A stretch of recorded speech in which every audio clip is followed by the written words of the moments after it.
listening to the House by the Video Store podcast.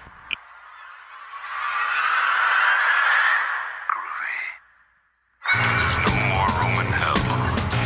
The dead will walk near. We have such sights to show you. I kick ass for the Lord. Great Scott, keep away! Welcome to the House by the Video Store podcast. I am your host, William, and joining me today will be Sean. Derek. In today's episode, we'll be doing a full review and discussion of the crazy movie Sleepaway Camp. But before we get to that, we'll do just a brief discussion of what we've been watching this week and then get into the full discussion. And for me, I didn't really get a chance to watch too much stuff this past week just because I was busy. I have been watching Game of Thrones this season, which if you're into that show, it's staying pretty good. It's starting to deviate more from the books. So don't get to lord my knowledge over people and tell them what's going to happen or pretend that I know what's going to happen, which is kind of a bummer. Trying to think what else I watched. Watched an episode of The X-Files. And now there's actually, I think through most of season 2, they're in HD now on Netflix. Wow, that's pretty cool. I didn't know that. So they've just been slowly rolling it out, and there's no consistency to when they're doing it. They're not really making announcements, but some of the episodes look really good. And some of them, the makeup and effects just look like makeup and effects because it's from 1993 or 4, and it was never meant to be seen in widescreen HD. It's like that scene in 30 Rock whenever they walk past the cameras when they're going HD and they look like monsters, like totally different. Yeah. Now, when is the newest season of X-Files supposed to start? So they're supposed to start filming in the summer in like June, and then they haven't said an official date for the series return. They just said 2016, but I've seen some people saying early 2016. So they haven't really announced it, but hopefully they'll get some concrete information out there soon.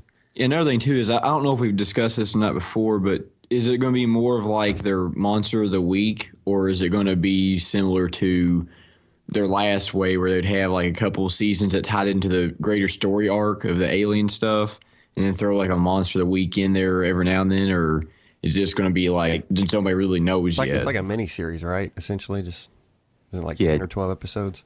It's a 6-episode miniseries, and they haven't really said what the story's going to be, but based on the writers they're bringing back. So they have, of course, Chris Carter, who is the creator of the show, is back.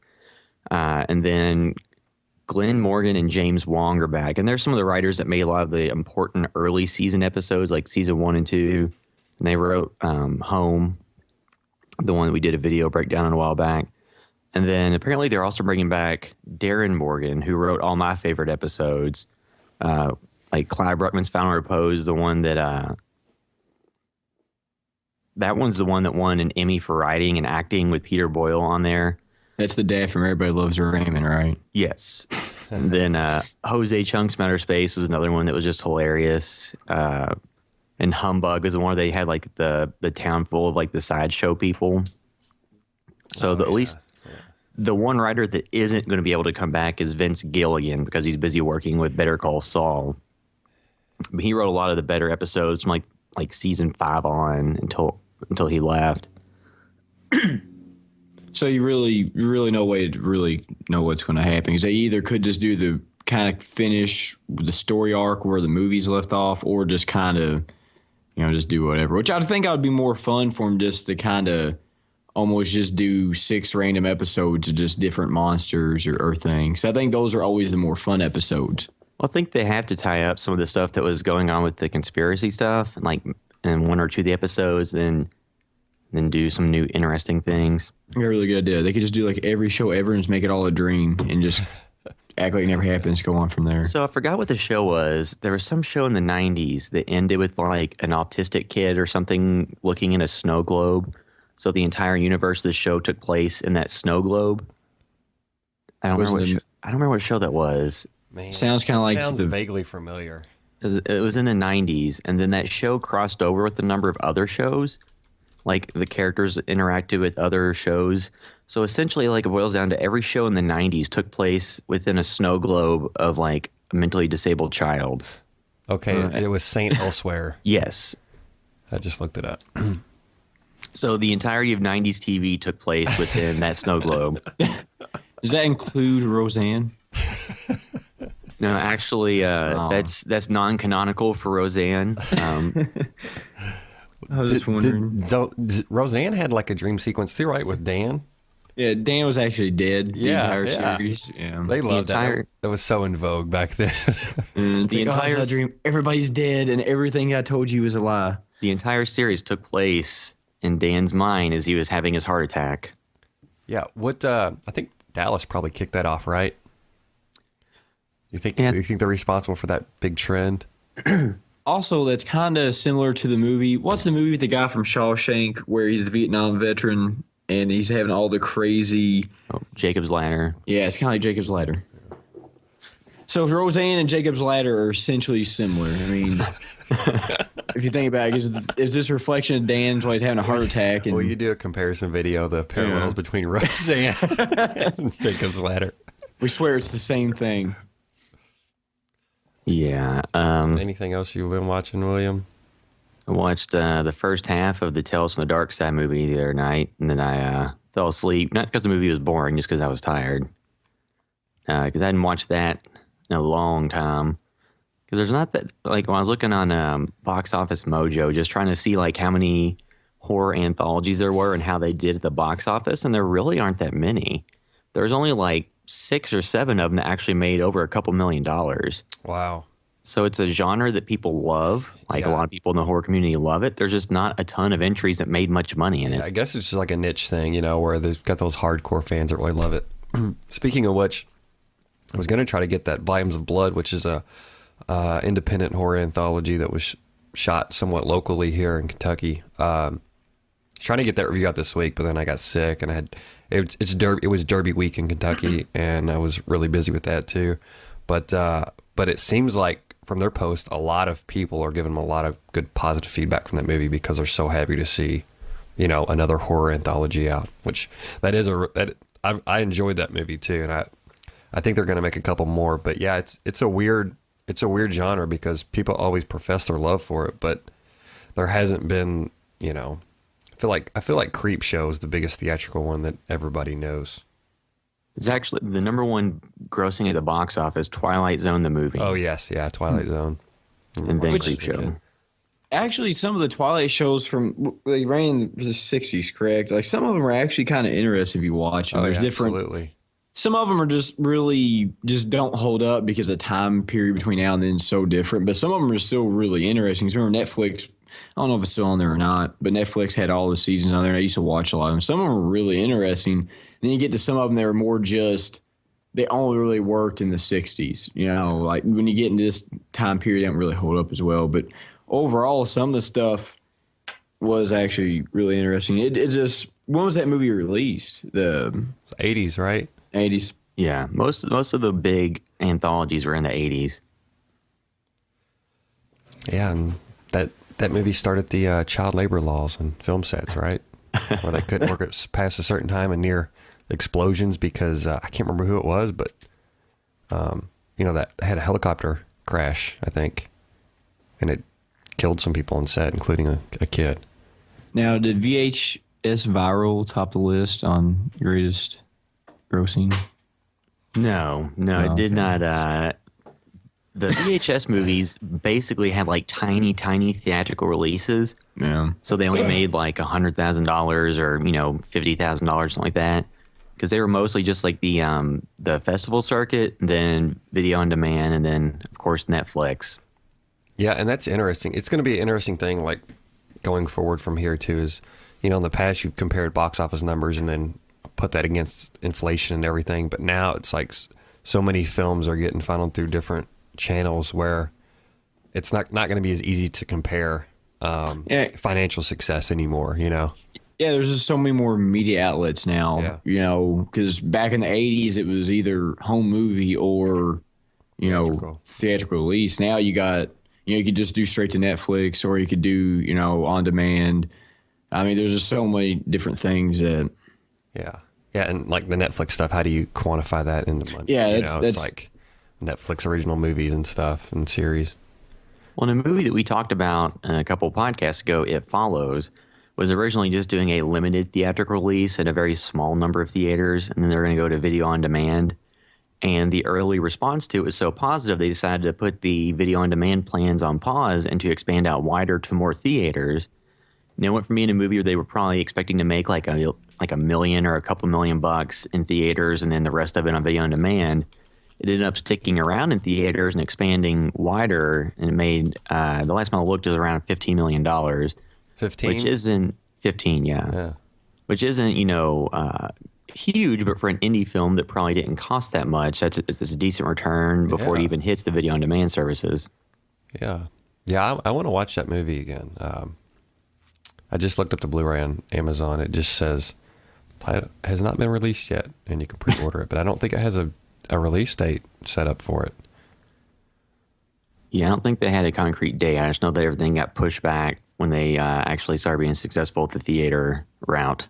Yeah, I actually ordered a vinyl of the soundtrack. There was supposed to be 1,000 copies. I ordered one. I was like, okay, I got one. And then like a week or two later, I get an email saying, oh, we like, I think they basically oversold, but they're acting like they'll still send me one. I don't know.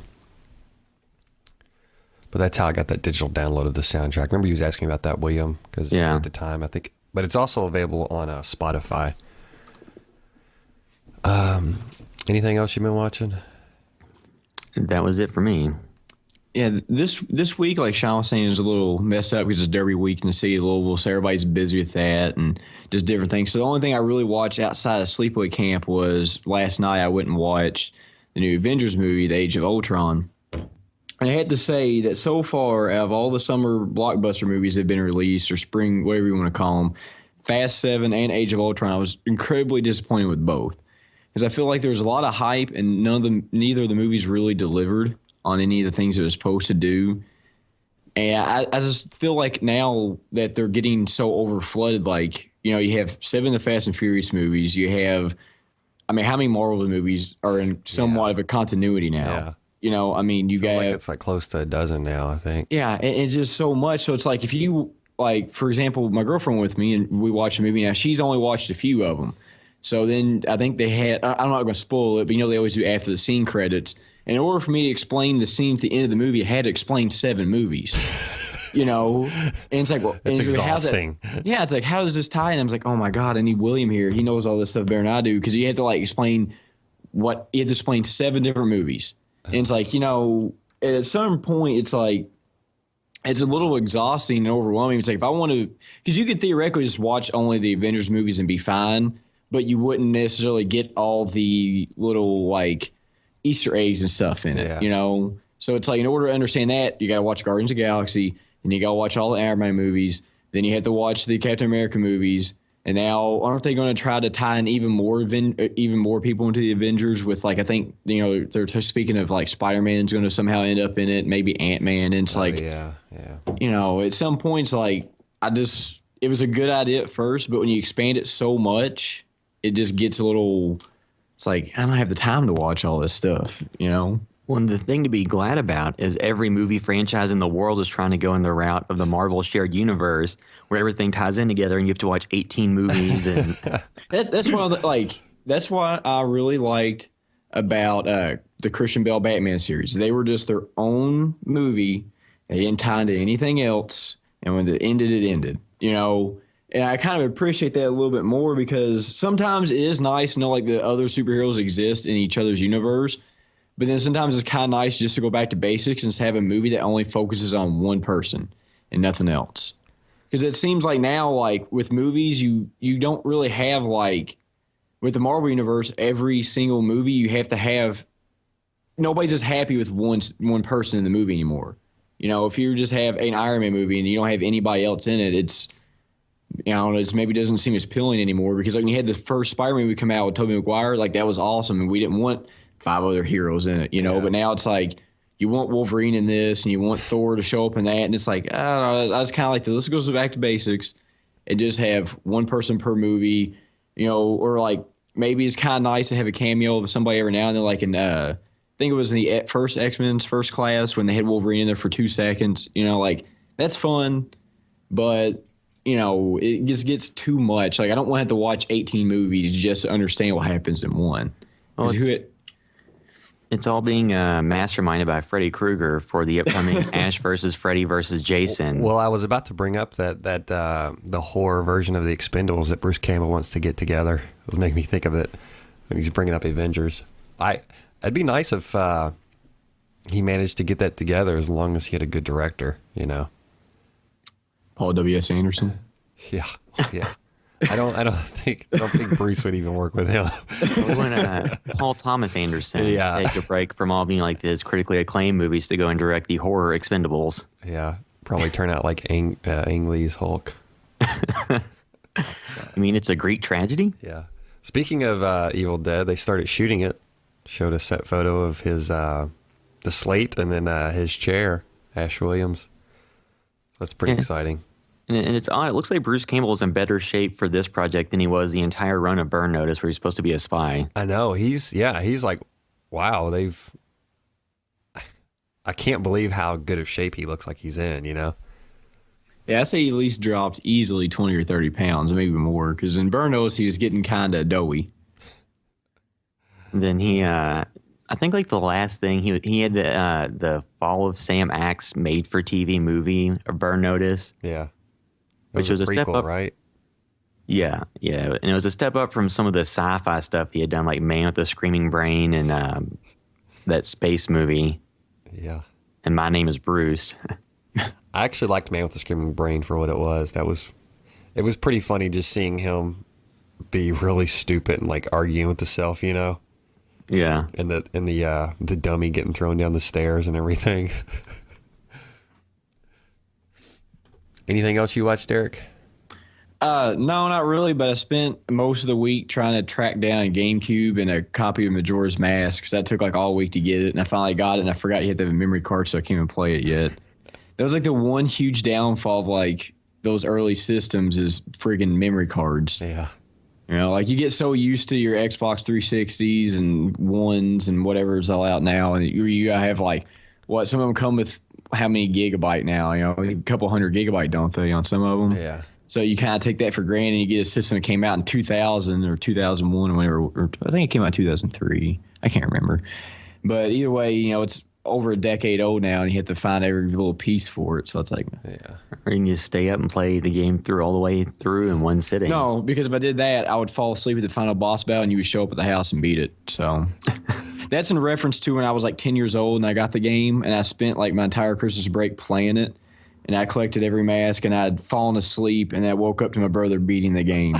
It was the only time he played that game the entire time I'd played it. Like, I don't think you'd played it once until you decided to beat the final boss on it.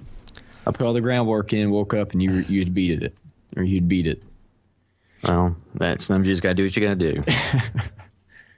Yeah, I've been busy as well. Like, I wasn't on the podcast and hadn't done anything for the site 2 weeks ago because I was on vacation, was in New York. I went to the Tribeca Film Festival. I only saw one film. It wasn't horror related. The Overnight, Jason Schwartzman and Adam Scott, and then I can't remember her name, but the main character from Orange is the New Black, which was cool. I almost thought about seeing Maggie while I was up there because that was showing, but the reviews on that Schwarzenegger film, Maggie, have not been like great afterwards. So I was like, I'm not going to spend my time in New York seeing that if it's not even that good and coming to theaters relatively soon, you know?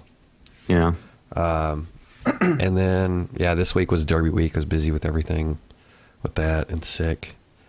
So I feel like, you know, I've watched a little bit of stuff laying around, but it's, just been TV shows, Silicon Valley, and watched a little bit more 30 Rock. Decided to restart that.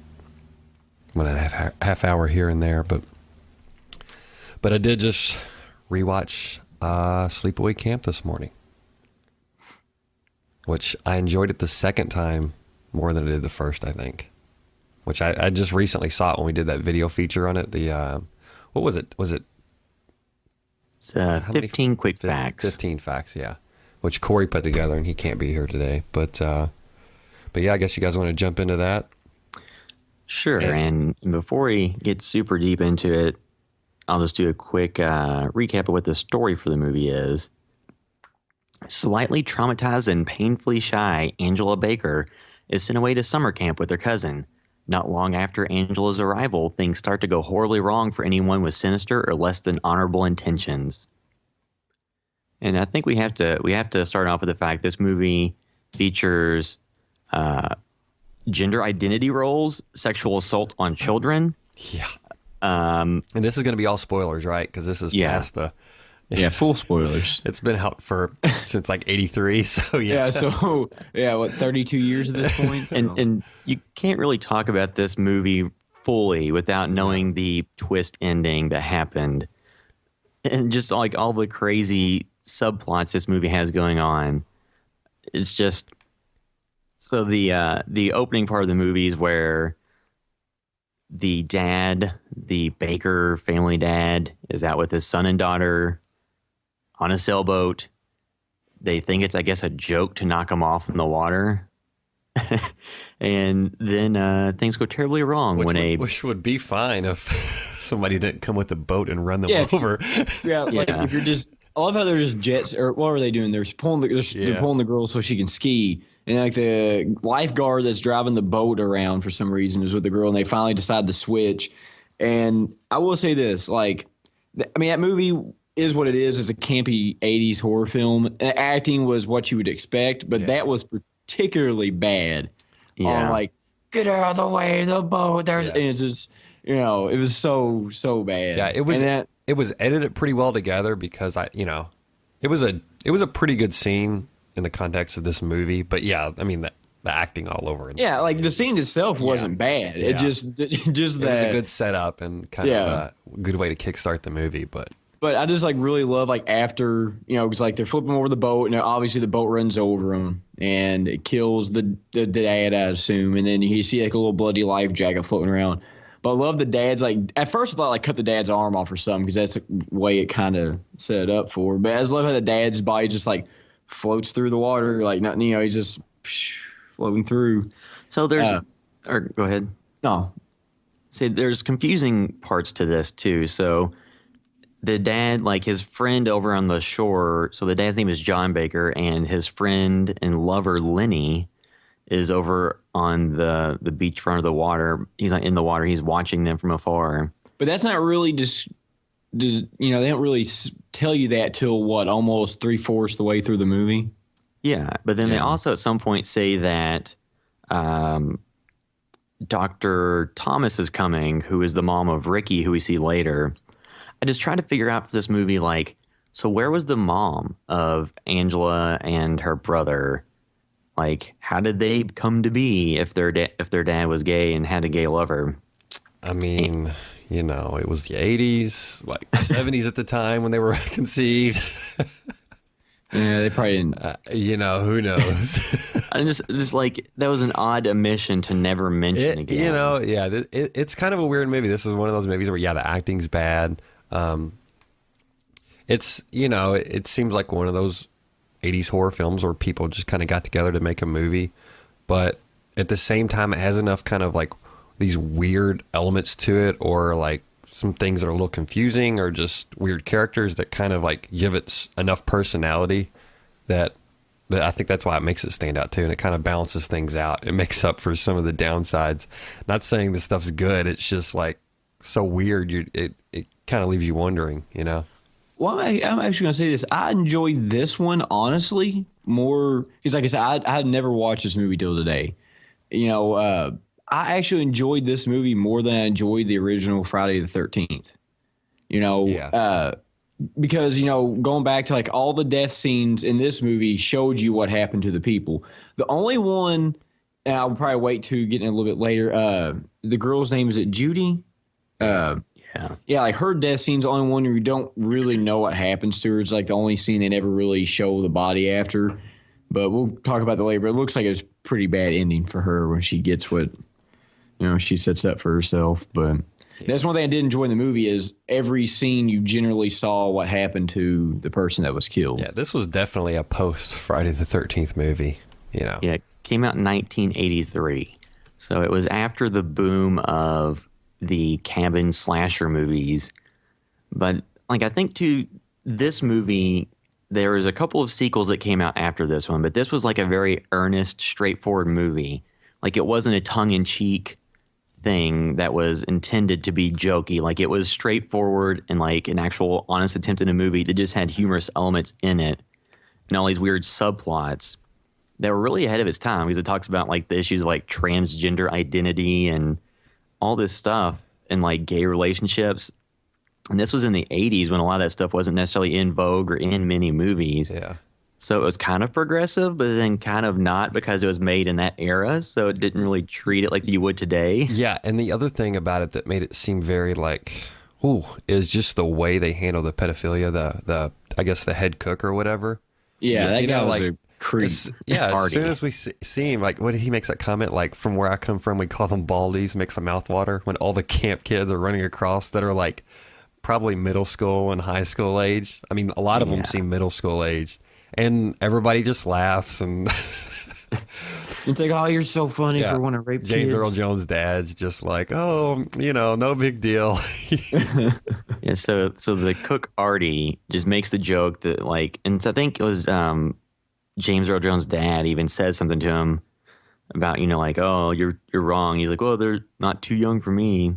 Yeah, but they all just like, and you think, and he's like excited, like, oh, here they come. It's like, how many kids has he preyed on over the years? If he just like says this openly around the kitchen staff and they just like laugh it off, like, oh, that's just how he is, Two awesome characters in this, or just people I thought were entertaining to listen to, was the crazy mom from the beginning when she's like sending them off to camp, like how insane that she sounded. Yeah. And like Mark Wahlberg's dad or whatever, one of the camp counselors, it's like the more muscular guy. It's like, Ronnie. Hey, how's it going, buddy? Say hi to your mother. Like that was him. That had to be like his dad or something. Because they talked exactly the same. And he was just so nice to everybody throughout when I watched it, I was like, there's no way this guy's going to die because he's been too nice the entire movie. And he's wearing his sleeveless muscle shirt and his short shorts the entire movie. Yeah, like short shorts are like on par with what girls wear today. Like it was.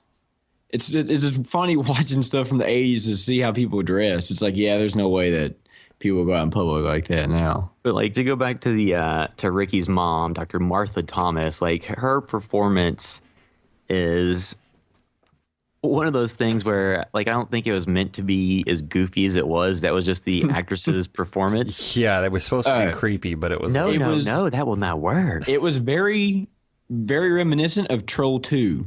Yes. And that when I first watched it, I was like, is that the same? It has to be like maybe they're sisters or something, because like they, like you said, it wasn't. I don't think it was supposed to come off the way that it did, but just the way the actors portrayed it just made it seem so goofy and outlandish. And the same thing happened in Troll 2. Like they almost overacted too much on it. Well, but it was entertaining, but to be fair though, like Troll 2 came out way after this. Oh yeah. So. Yeah. But I think it's also just endemic of when you're making these low budget movies, you get people that aren't actors by profession. Because I was trying to look up just how old some of the characters were when this movie was made to get an idea of like what age they portrayed. And some of them on IMDb, you can't even find out like when they were born or anything. Yeah. It might have been the only thing they ever did, movie wise. Because I was just trying to figure out like one of the main characters, Judy. It's like, well, how old was that girl when they made that movie? Because I was trying to figure out what age group they were, and it's just it wasn't information you could easily find. So it's like, is this even creepier or? Yeah, I mean, I would at least speculate, 11 to 14. In this movie, they seem to actually have actors playing the parts that were close in age to what they're supposed to portray. Yeah.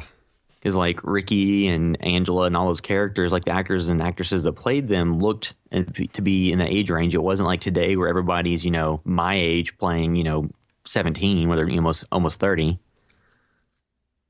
Yeah, speaking of Ricky, Jonathan Tiersten, who plays Ricky, and then Felissa Rose, I think that's her name, plays Angela. Ooh. They've done like some, at least she has like some Sleepaway Camp like fan film essentially, but they've been like super short stuff. So they're still, I think they're still proud of their roots on this. Yeah, so they're not to get social media. Not to get too sidetracked, but there were 2 sequels to the movie that came out that I think were filmed back to back, and they had Bruce Springsteen's sister as Angela, and then they made a 4th movie. In like the early 2000s, it took like 4 or 5 years to get finished and released. That was like Return to Sleepaway Camp that had Felissa Rose and Jonathan Tiersten in it. that kind of did like the Halloween H2O thing where it disregarded the sequels aside from the original. So it was technically a follow up by like the same director as the first one, and it's the official canonical continuation of the story. And then like Sleepaway Camp 2 and 3 were the ones I saw first because they used to come like on Showtime or Cinemax in like the 90s when we had those channels. And I was like, why do people like this series so much? These movies suck. But then I saw the original one. It's like, oh, the original one was like an earnest like movie. These sequels were just not exactly my bag.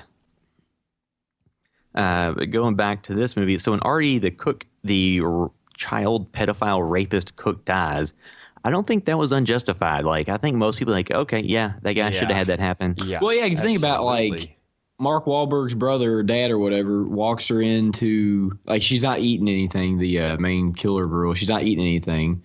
So they take her back to the cook, and he's supposed to, like, let her pick something out to eat. Well, he takes her in the freezer and immediately starts, like, unbuttoning his pants. And he's like, I got something for you to eat. You know, it's like, yeah, you definitely don't feel bad for him. Yeah, but like, you know, she was just not eating. Ronnie took her back for him to make something, maybe a hot dog or something, and he tried to give her a tube steak. So, like, in 2, there's like a streak in this movie. There's like things at the end that kind of break what happened in the beginning in terms of the people who get killed. Because like Artie was 100% justified in him being murdered. Like, I don't think anybody would really care. And then some of the later kids who run afoul of Angela end up dying. And although, you know, they shouldn't die for what they did, you could see, like, but at the end, like, there's little kids that die, and it's like that just makes no sense in the context of the earlier parts of the movie. Yeah, the little because that are camping.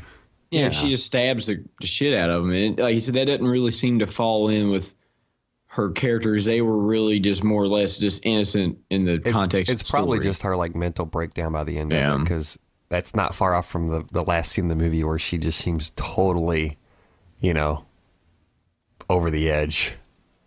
Because then, you know, she kills her friend, boyfriend, whatever. Yeah. So, like, other parts of this movie, so the camp owner, Mel, is having an affair with one of the younger staff members. Yeah, why is she into him? This is just, like I said, there's just so much, enough weird stuff in this movie to keep you watching. I mean, not that it's bad, but, you know, it's one of those things where it's like, it has a lot of personality because there's just stuff that confuses you. Like, I mean, it's one thing, like, if she's having an affair with, like, the guy Ron in the muscle shirts or something, but the camp owner, Mel, is walking around in his white shorts that go just above the knee and his tall black socks. Like, he looks like a grandpa, and he's not even that wealthy because he's so worried about the camp losing money.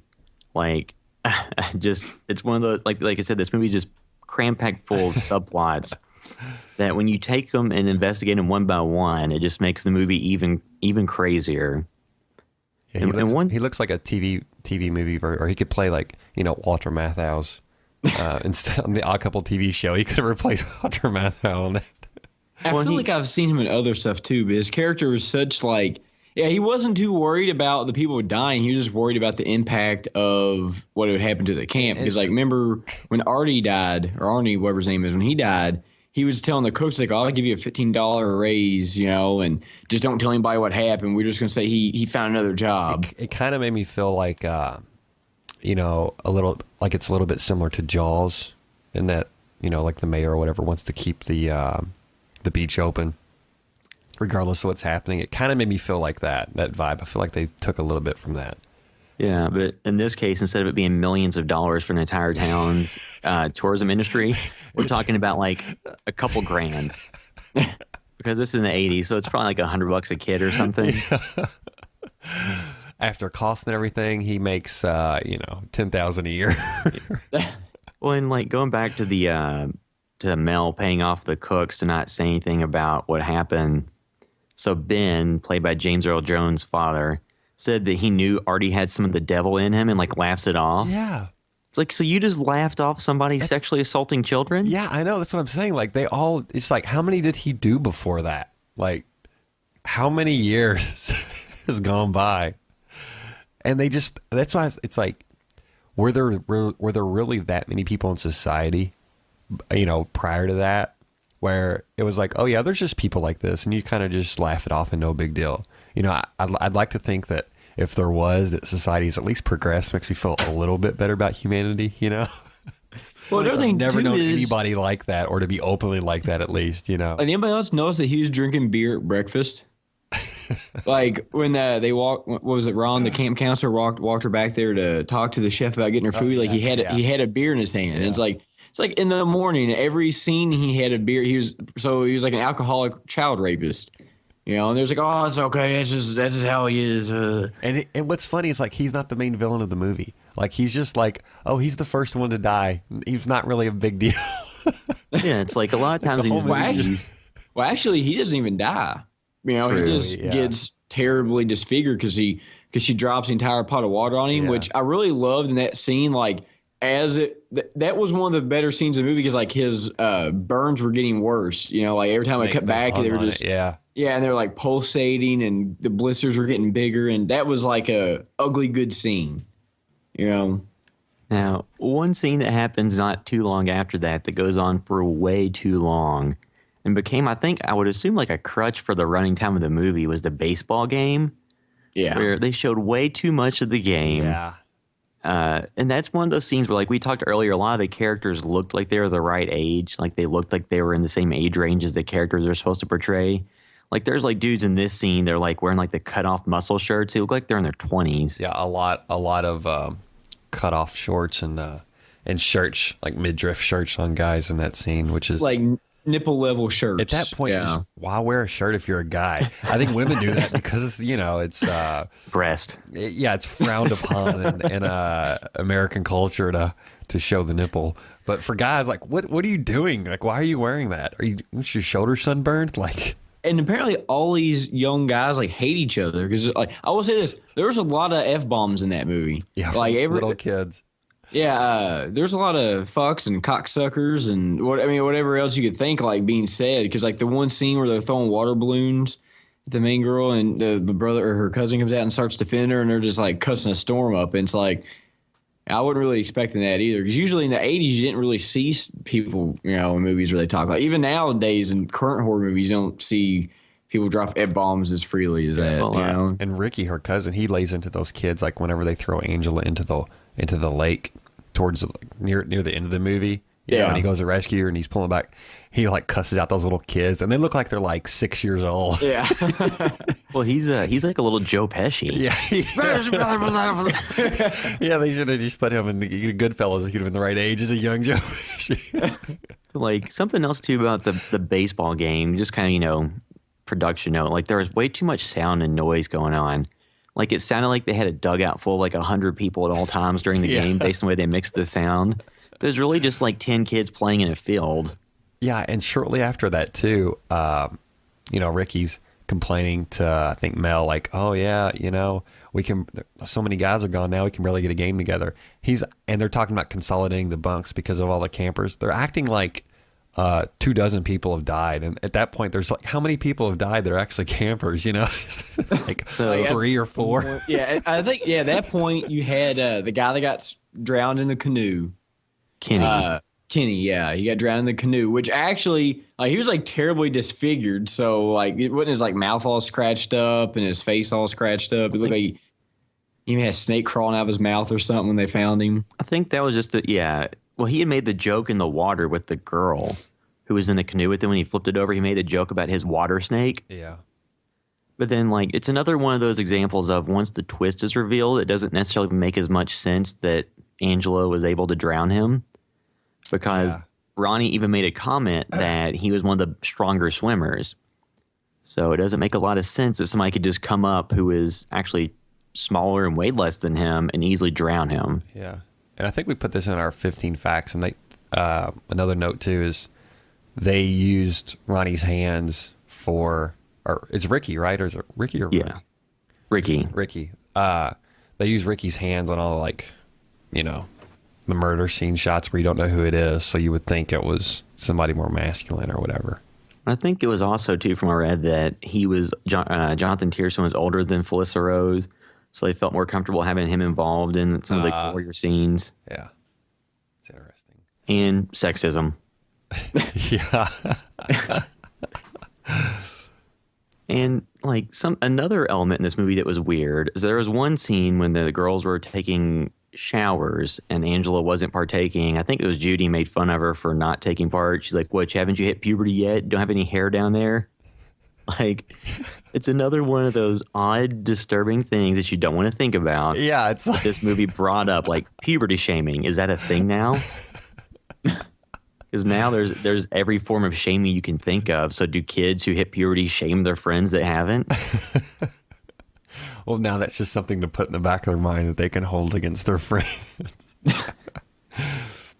So try to remember all the. So then, like we mentioned earlier, like the water balloon fight from the roof. That's a weird thing for those kids to have been doing. Yeah, because at first I was like, are they on the roof? And then when it zoomed out, they're dangerous. Yeah, they're actually on the roof, just slinging a water balloon to each other's faces. It's like, I don't know. I mean, I don't think that's where I would choose to have my water balloon fight at. Because having gone to like camping grounds where you have cabins like that, they're typically not the most like sturdily built and well upkept. I don't think you want like 8 people on the roof. And if you actually do get a water balloon fight started and somebody else gets balloons and starts throwing them back, you have nowhere to go. Yeah, it's like somebody's going to fall off that roof.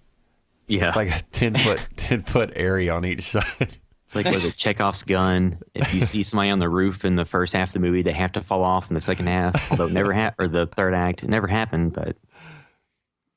But the one guy did get stung to death while taking a dump with bees. Yeah, and it's another thing. Like, why didn't he just crawl under the stall? Or at least through the screen that was already ripped open. And everything too is like, I don't know. I don't feel like bee. I mean, like I said, I never found a beehive and like attacked it, so I don't know. But I just feel like you might have a little bit of window to get out of there. I don't think you'd get stung that bad. I mean, because he would look like he was like, yeah. I don't know if that was supposed to be like, hours and hours later, but yeah, it was pretty brutal. Gratuitous gore scenes that they wanted. Instead of gore, it was bees. Yeah, not the bees.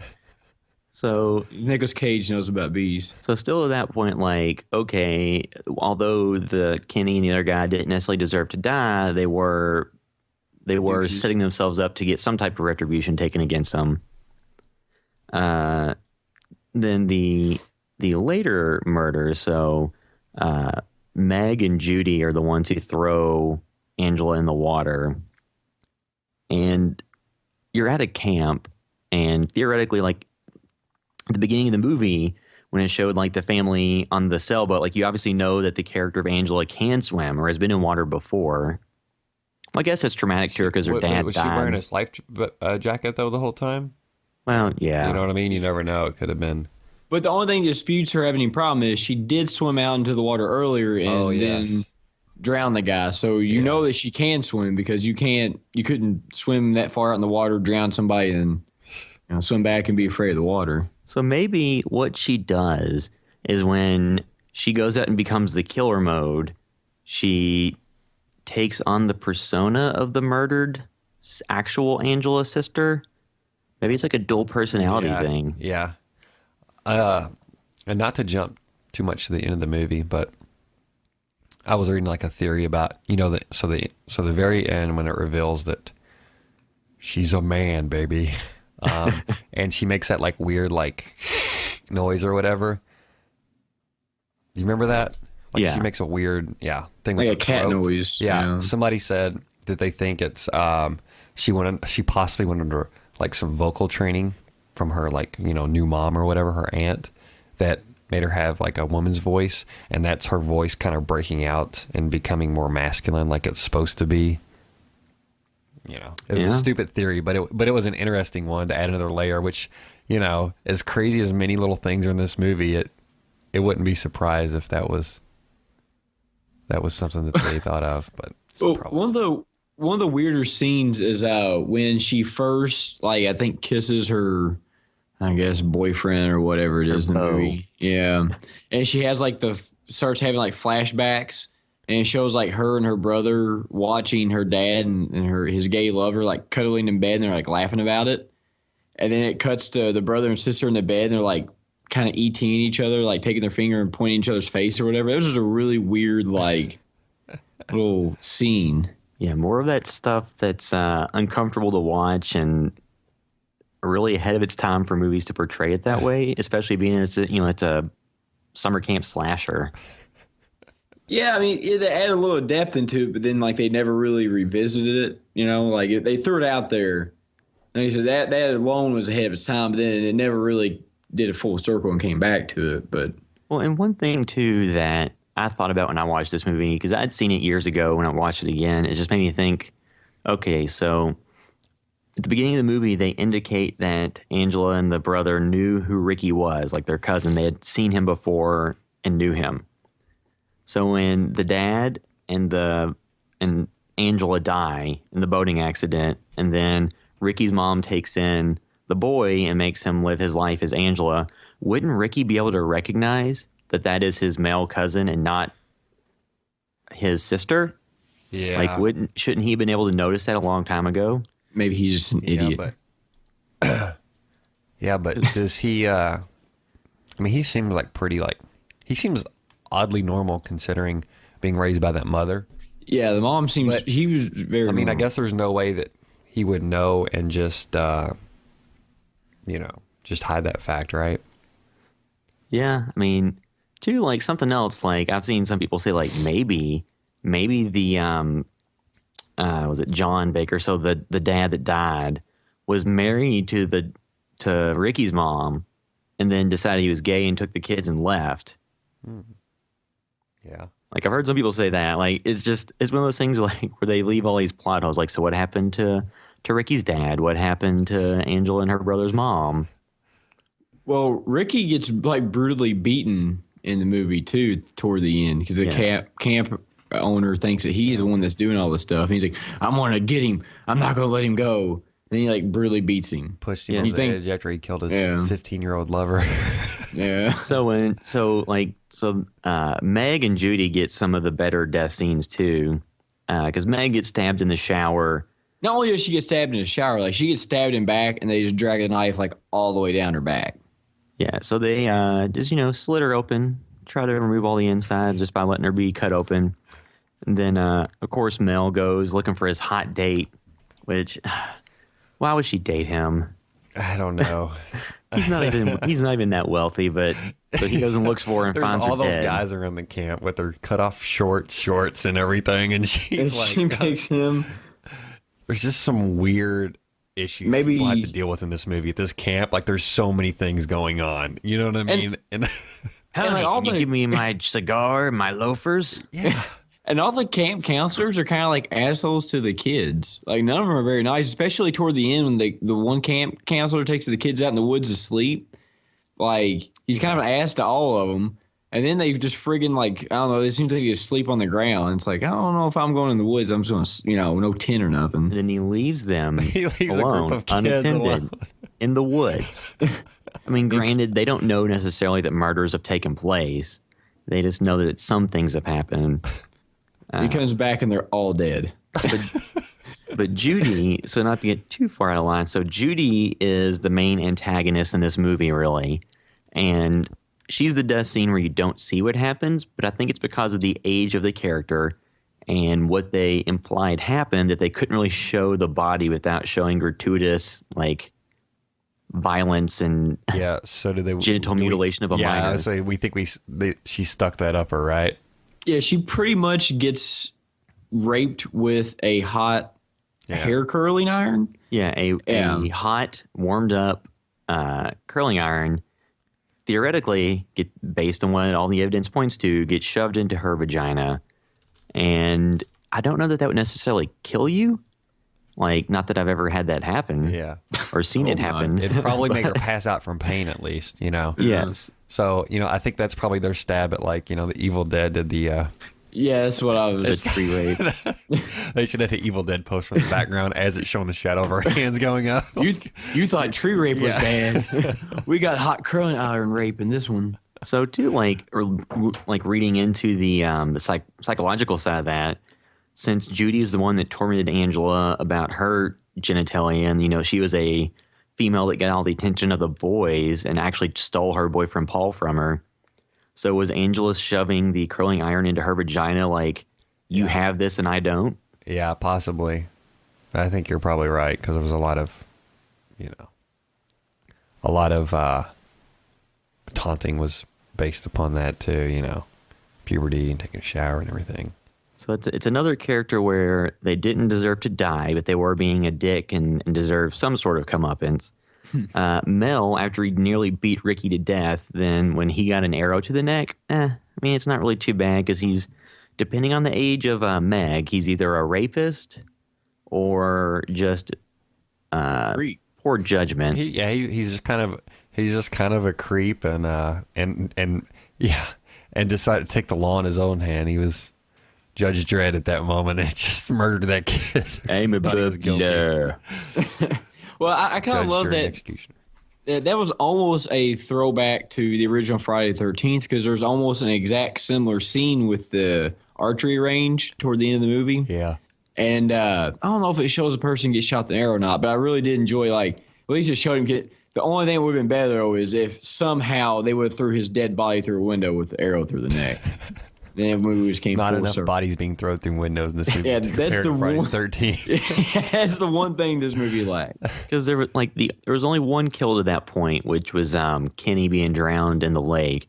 That when you think about it in the context of knowing who the killer is, doesn't make sense. Because all the other kills, like, okay, yeah, she could have done that. Yeah, she's a master archer, But the She shot like right through the Adam's apple. and then shortly after that's when all the little kids are found murdered, which is the one out of character moment, because they didn't do anything. They were just little kids. Yeah. And I feel like, too, though, they were pretty far away from the camp. So she traveled like a long distance to even get there to find them. Like maybe, once again, reading into the psychological side of the movie that probably wasn't there in any of the subtext of the script. Maybe she was lashing out for the little boys who got to live their life as normal little boys. It's true. True. Yeah. Because they would have been about the age that she was when all this stuff happened to her. Yeah. But then, too, like, so towards the end of the movie, like, the cop shows up who has, like, the worst mustache of all time. That is a fake mustache. Yes. Like, looks like they found some black pieces of felt and it's like, you know what? I'm just going to tape this to your face. Excuse me, sir. I think a caterpillar can nap on your lip. We already recorded a bunch of scenes. Can we just keep it there till we're done? Well, earlier in the movie, I don't remember what specific death it was. I think it was the drowning, He because I wrote down what he says. His lines are so terrible. They ask him about it. And he's like, though again, I'm not an expert on the matter. Then he says, that could be a logical explanation. And then I said, the autopsy will be more conclusive. Like he sounds like a robot with the dialogue they wrote for him, or he was giving like a press conference or something. Yeah, I love how because the counselor, the owner, is just a dirtbag on that. He's like, so pretty much it's safe to say that it was a drowning accident. There's no, it's like he was just trying to get the cop to say it so the people wouldn't leave his multi-million-dollar camp or something. Yeah. And then Muscle Shirt Ronnie's like, he was one of the better swimmers.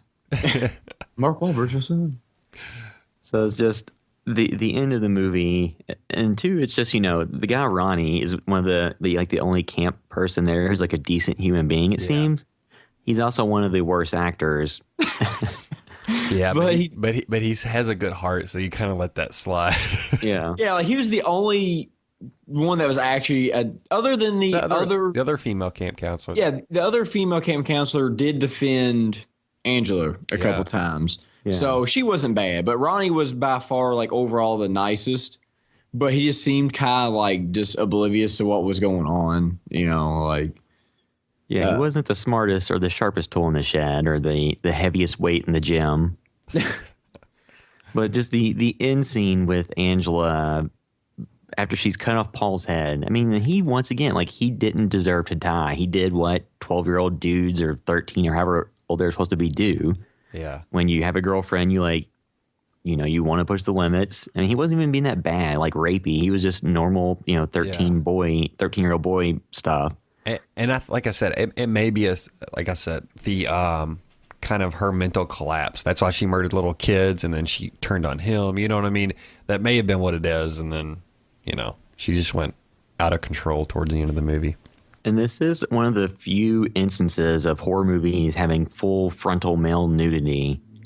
Although the context of it isn't exactly normal because it goes from Angela being, like the petite 13-year-old girl or however old she's supposed to be to being like the body of like a guy wearing a really weird mask where it's like this frozen facial expression. I'll say that was probably the scariest. Like, that was probably like one of the creepier things in the movie, just that mask face they had of just her mouth wide open. It was a little disturbing. Yeah, it's considered one of the most shocking like twist of a horror movie ever. And the theme song's pretty good too, that they use after that, which they played a couple times in the movie, in the rec room and a couple other times. But the music is pretty good in this. That original song, and then the editing and the acting's not good, but it has enough weird stuff going on to make it one of those movies you actually do want to watch again and again, kind of. Yeah, and it's just the ending of it. Like, if you haven't, like, I'd seen the movie before I knew what the twist was because I saw it years ago, and I watched it. When I got to the end, I was like, "Oh shit, this is really weird." In context, it makes ends. sense. That's it. It just ends. It's like yeah, and then that's what I said. Like, they have like the sequels where in the sequels they take Angel to a mental institution and do the sex change operation and all this stuff. And then she gets released and gets to go and work at a camp again. That seems like a great idea. So, hey, Jason, I know you slaughtered that entire village of campers, but you can like come back and do it. Would you like to be a counselor now that you've been rehabilitated? We know you have past experience doing this, so you're familiar with camps. But it's also like the other sequel, Return to Sleepaway Camp, that has some of the original cast come back. The twist in that one's even worse. I don't think we want to spoil that if people actually want to watch it, but that one's even more ridiculous than what they do. Should we eventually do it? Is that worth watching to eventually do something on that, maybe? No. I guess once, I haven't even watched all of it. I just seen bits and pieces and read the synopsis because it, relatively low rated and not easy to find. But I guess we can just kind of all go around and give our opinions on the movie and just kind of sum that up. So you can start with Sean. Yeah, I like the movie. It's a lot of these movies sometimes they're rough around the edges or whatever, and they become dated and kind of harder to watch. But almost because of the era it was made, it's a very early '80s movies with the clothes and just the weird stuff, like the way they handle pedophilia in it. It's just. This movie would not that dialogue would not have flown today in a modern movie, So it's a movie definitely worth going back and checking out because it's a product of its time, but it's still entertaining to watch. Good kills, of course. The twist at the end and stuff. It's and it moves at a pretty good pace too. Like I said, it starts off pretty strong with the setup for the film, and then. Most of the characters are pretty interesting. A lot of F-bombs being thrown by little kids, which is always funny. And then the end, I think the end's are really well paced too, because the murders start picking up, and it's a brisk movie too, isn't it? Something like 83 minutes, or it's pretty short as well. Yeah, it's less than an hour and a half. Yeah, and the only scene that kind of drags, is like you said, the baseball scene, which it's fine, but yeah, they could maybe cut that down, and then. They go into an explanation about how flag football works, which maybe in the 80s people didn't know what that was. Or capture the flag. Capture the flag, yeah, that's what I meant. Maybe they didn't know what that was, but other than that, it's a pretty it's not a boring movie at all. It keeps your attention. I definitely think this is a movie that'll stick around for a while. It has for this long. Has there been any talk of a remake? I feel like I heard something about that.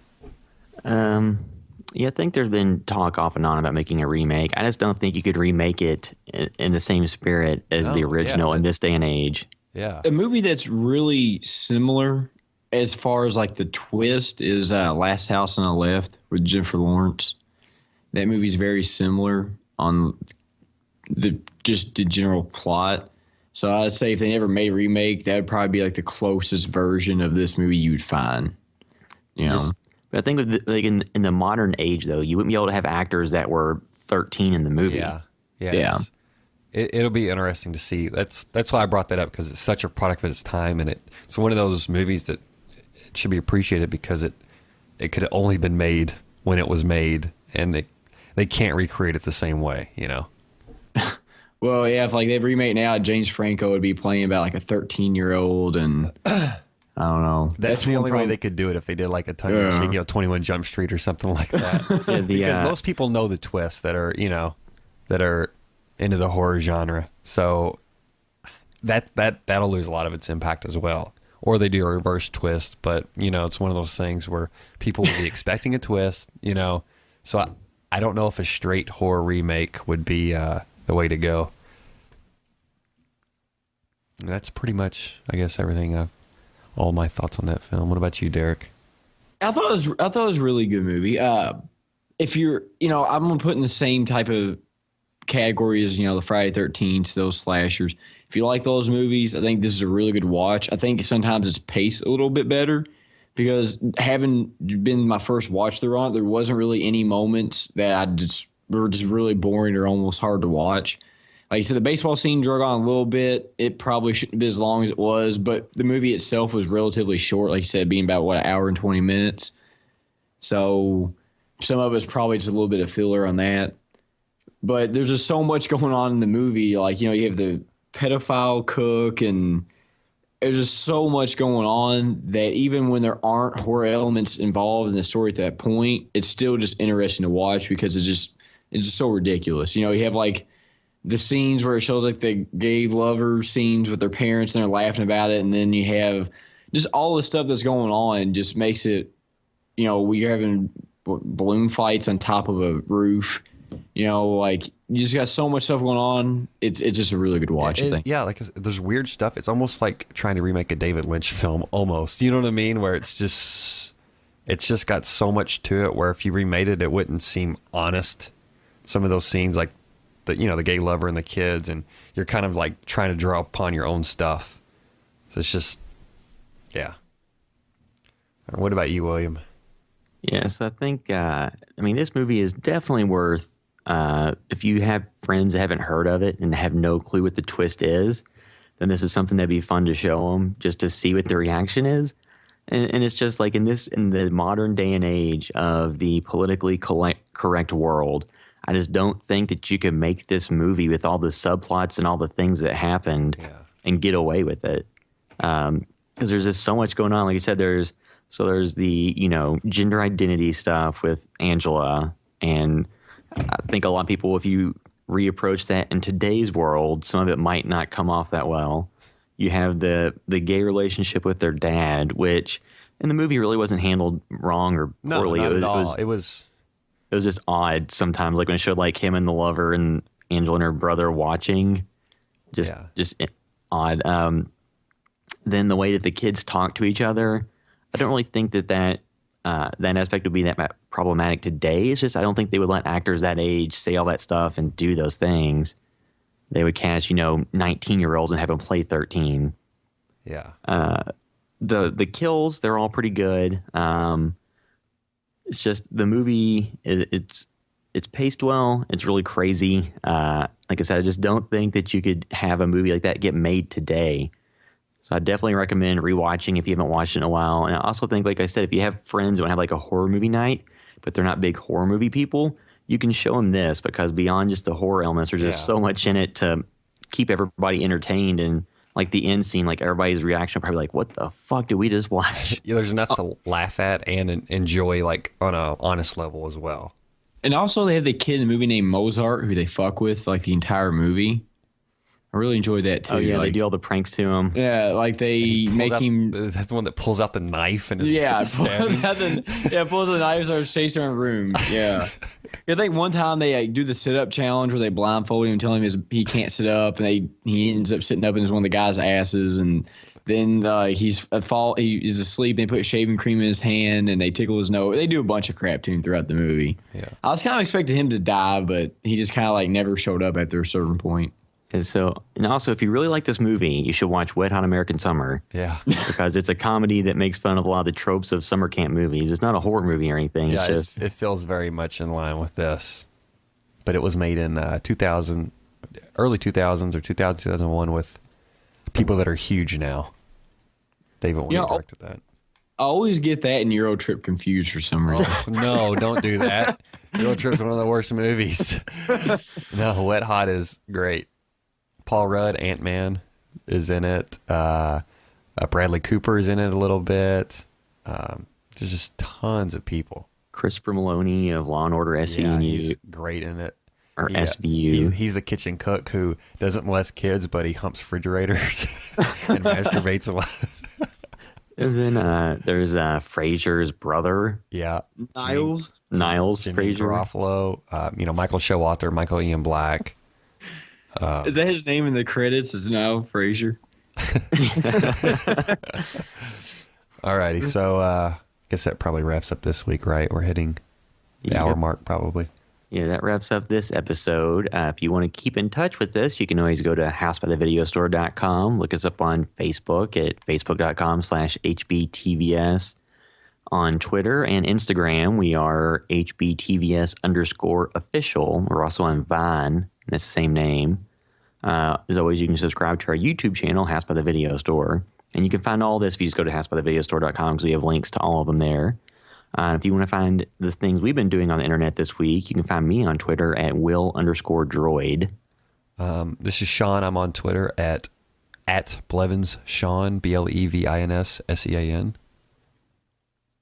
If you're looking for me, most of my stuff is done on Instagram. So you can find me at Meta World Derek.